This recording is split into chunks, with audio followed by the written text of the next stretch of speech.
শোকে পাথর BTS army, কেঁদে ভাসাচ্ছেন অনেকেই। কেননা প্রিয় তারকাদের ক্যারিয়ারে যোগ হচ্ছে লম্বা একটি বিরতি। বিটিএস এর 7 সদস্যের 3 জন আগে থেকেই আছেন মিলিটারি ট্রেনিং এ। নতুন করে যোগ দিলেন বাকি 4 সদস্য, ফিরবেন 2025 সালে। দক্ষিণ কোরিয়াতে বাধ্যতামূলক মিলিটারি সার্ভিস। প্রাপ্তবয়স্ক সব ছেলেকেই নিতে হবে সামরিক প্রশিক্ষণ। সে কারণে বিটিএস সদস্যদেরও অংশ হতে হলো এই নিয়মের।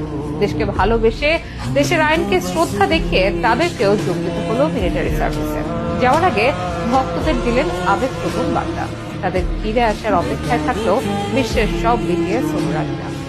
বিটিএস, যারা বান্তান বয়েজ নামেও পরিচিত, 7 সদস্যের দক্ষিণ কোরিয়ান একটি বয় ব্যান্ড, যাদের খ্যাতি রয়েছে বিশ্বজুড়ে। তাদের অসংখ্য গান স্থান পেয়েছে হিট গানের তালিকায়। এমনকি কাতার বিশ্বকাপের থিম সং ড্রিমারও গেয়েছিলেন একজন বিটিএস সদস্যই, যার নাম জাংকুক। বিশ্বজুড়ে কোটি কোটি ফ্যান রয়েছে বিটিএস ব্যান্ডের। বিটিএস আর্মি নামেই বেশি পরিচিত এসব ফ্যানেরা। বাংতান বয়েজ তথা বিটিএস এর আছে অজস্র ও বিরল সব রেকর্ড। তবে আমাদের আজকের আয়োজন সেসব নিয়ে নয়। জানাবো বিটিএস ব্যান্ডের বিরতির কথা। দীর্ঘ সময় ধরে নতুন কোনো গান আসবে না তাদের, কেউ করবেন না সোশ্যাল মিডিয়া লাইভ, থাকতে পারবেন না কোনো অনুষ্ঠানে। 2025 সালের মাঝামাঝি আবারও এক হবেন বিটিএস তারকারা। তার আগ পর্যন্ত অপেক্ষার প্রহর গুনতে হবে বিটিএস আর্মিতে। কেননা মিলিটারি সার্ভিসে যোগ দিয়েছেন বিটিএস তারকারা। সামরিক প্রশিক্ষণ নিতে আগেই 3 জন যোগ দিয়েছিলেন, বাকি 4 জনও যোগ দিলেন সম্প্রতি। এই বিরতি মানতে পারছেন না তাদের অনেক অনুরাগী। অনেকে শোকে পাথর, অনেকে চোখে জমেছে অশ্রু। সোশ্যাল মিডিয়াতেও অনেক বিটিএস আর্মি দুঃখ প্রকাশ করছেন এটিকে ঘিরে। তবে এই বিরতিটি বাধ্যতামূলক ছিল বিটিএস এর জন্য।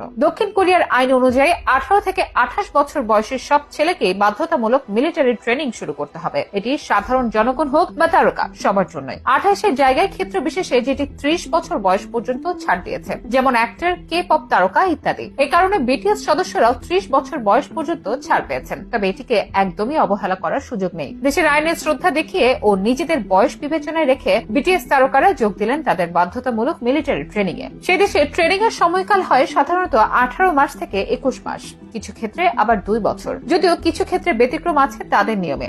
দেশের হয়ে কেউ অলিম্পিক বা এশিয়ান গেমসে স্বর্ণ জিতলে সে ছাড় পায়। বেসিক ট্রেনিং শেষেই মুক্তি মেলে। এই কারণেই ফুটবল তারকা সন হিউংমিনের ট্রেনিং করা লেগেছে মাত্র 3 মাস। বিটিএস এর ব্যাপারেও এই নিয়ম প্রযোজ্য হবে কিনা এ ব্যাপারে অনেক আলোচনা ছিল, কেননা দক্ষিণ কোরিয়ার অর্থনীতিতে বিটিএস এর ব্যাপক অবদান। তবে পুরোপুরি প্রশিক্ষণের সিদ্ধান্ত আসে শেষ পর্যন্ত। তাই কয়েক মাস আগে থেকেই প্রশিক্ষণে আছেন জিন জে হোপ সুগা। নতুন করে যোগ দিলেন জিমিন, ভি, জাংকুক ও RM। আগামী 5 সপ্তাহ তাদের বেসিক ট্রেনিং হবে সেনা ক্যাম্পে। এরপর তারা সেনাবাহিনীর বিভিন্ন ক্ষেত্রে কাজ করবেন। ধারণা করা হচ্ছে প্রশিক্ষণ শেষে সবাই ফিরবেন 2025 সালের জুনে। বিটিএস তারকারা এই উপলক্ষে নানা রকম বার্তা দিয়েছেন ভক্তদের উদ্দেশ্যে। জাংকুক বলেছেন, একদিকে আমার হৃদয় যেমন ভারাক্রান্ত হচ্ছে, অন্যদিকে আমাদের আর্মিদের সঙ্গে আমার মনের মূল্যবান স্মৃতিগুলো হৃদয়কে উষ্ণ করে তুলছে। আপনাদের হাসি, সমর্থন, ভালোবাসা আমাকে এখানে নিয়ে এসেছে। আমার স্বপ্ন পূরণের সমর্থন ও নীরবে আমার সঙ্গে পথ চলার জন্য আপনাদের প্রতি কৃতজ্ঞতা। ভি লিখেছেন, আমি আর্মিদের মিস করব, সময় হলেই আমি ফিরে আসব।